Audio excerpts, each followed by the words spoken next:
এত বছর পর এবার তিশাকে কোমর দোলাতে দেখা গেল প্রাক্তন প্রেমিক হাবিব ওয়াহিদের রিলিজ হওয়া নতুন গান আমার বন্ধু মহাজাদুজানের গানটিতে।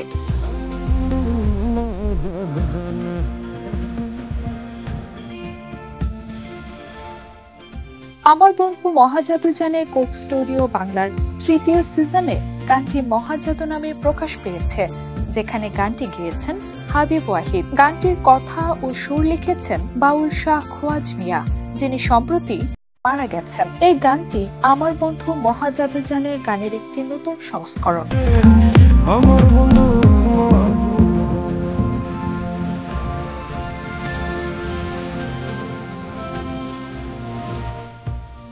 তানজিন তিশা এবং হাবিব ওয়াহিদের সম্পর্কটি এখন আর নেই, যা 2017 সালে ভেঙে গিয়েছিল। এই সম্পর্কের বিষয়ে বিভিন্ন সময়ে তানজিন তিশা এবং হাবিবের সাবেক স্ত্রী রেহান চৌধুরীর মধ্যে বিতর্ক ও মন্তব্য দেখা গেছে, যেখানে রেহান অভিযোগ করেছিলেন যে তিশার কারণে তাদের সংসার ভেঙেছে।